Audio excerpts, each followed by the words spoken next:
Hello everyone.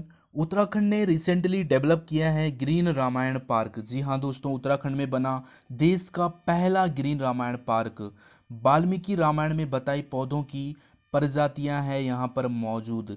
तो दोस्तों, उत्तराखंड में रिसेंटली डेवलपमेंट हुआ है, तो इसके बारे में जानकारी हमें पता होना बहुत ज़्यादा ज़रूरी होता है। हमारे एग्जाम पॉइंट ऑफ व्यू से इस करंट अफेयर का क्वेश्चन यहाँ से बन सकते हैं कि भारत का पहला ग्रीन रामायण पार्क किस स्थान पर बना है। तो हमें पता है उत्तराखंड। उत्तराखंड के किस स्थान पर बना है ये भी हमें पता होना चाहिए। ग्रीन रामायण पार्क किस चीज़ के लिए फेमस है, ये सारी चीज़ें हमें पता होनी बहुत ज़्यादा ज़रूरी होता है। तो चलिए दोस्तों, जान लेते हैं ग्रीन रामायण पार्क को डिटेल से।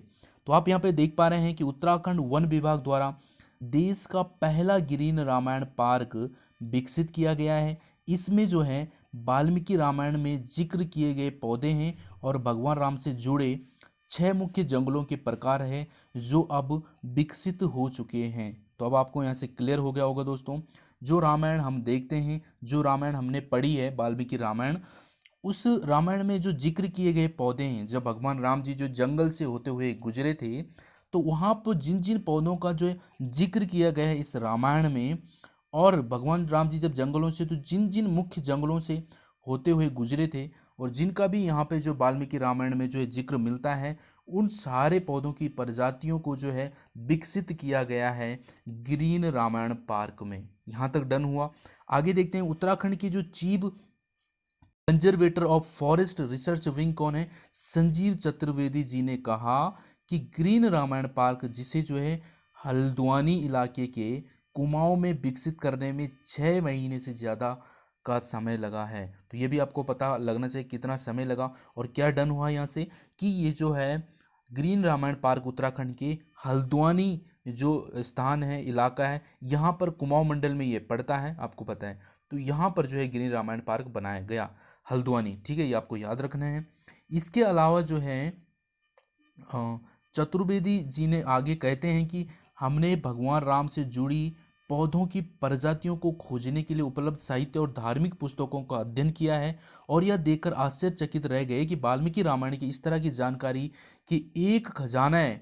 मतलब क्या है, इन्होंने क्या किया है कि पौधों की जितनी भी प्रजातियों को खोजने के लिए साहित्य धार्मिक पुस्तकों का इन्होंने अध्ययन किया है, और इन्हें एक आश्चर्यचकित चीज क्या मिली यहाँ से, कि 139 प्रजातियां को पाया जिनका महाकाव्य में जिक्र है। क्या पाया, ये जो हमारे रामायण महाकाव्य है, इसमें क्या हुआ कि 139 पौधों की प्रजातियों का जिक्र इन्होंने पाया है।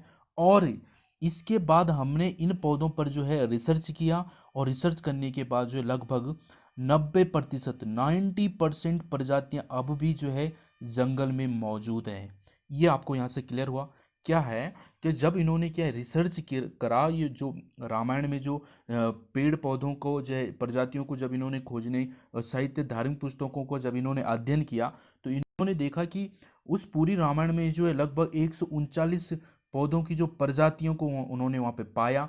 और उसके बाद इन्होंने देखा कि इन 139 प्रजातियों में से लगभग 90% जो है अभी भी जंगल में मौजूद है। क्लियर हो गया आपको? ठीक है, अब आगे बढ़ते हैं। आगे इन्होंने क्या कहा, इन्होंने बताया कि भगवान राम जी जब अयोध्या से श्रीलंका की यात्रा में गए। ठीक है, आप सभी जानते हैं, आपने रामायण सभी ने पढ़ी भी होगी, देखी भी होगी। जब अयोध्या से कहाँ गए, श्रीलंका की तरफ जब भगवान राम जी गए, उस दौरान क्या हुआ, भारतीय उपमहाद्वीप के 4 प्रकार के जंगलों से गुजरे थे। तो यहाँ पर जो है उस समय भगवान राम जी 4 जो है जंगलों से होकर गुजरे थे। उन 4 जंगलों के नाम आपको पता होना बहुत ज़्यादा जरूरी है। चित्रकूट, दंडकारण्य, पंचवटी और किष्किंधा थे। इन 4 जंगलों से होते हुए जो है भगवान राम जी अयोध्या से श्रीलंका की तरफ जब गए थे, इन 4 जंगलों से होते हुए गुजरे थे। इसके अलावा जो है अशोक वाटिका, जिसमें माता सीता और द्रोणागिरी भगवान हनुमान जी से ताल्लुक रखते हैं। तो ये 6 जंगल आपको अच्छे से पता होने चाहिए दोस्तों। ठीक है, कौन कौन, चित्रकूट, दंडकारण्य, पंचवटी, किष्किंधा, और इसके अलावा जो अशोक वाटिका जहाँ माता सीता से जो रिलेटेड रखता है, और द्रोणगिरी भगवान हनुमान से ताल्लुक रखते हैं। तो इस तरीके से ये हमें सारे पता होने बहुत ज़्यादा ज़रूरी होते हैं। इसके अलावा जो है लंबे रिसर्च के बाद क्या हुआ, इन्होंने तय किया कि ग्रीन रामायण पार्क को क्या हल्द्वानी बायोडाइवर्सिटी पार्क में 1 एकड़ जमीन पर विकसित किया जाए। क्या समझा?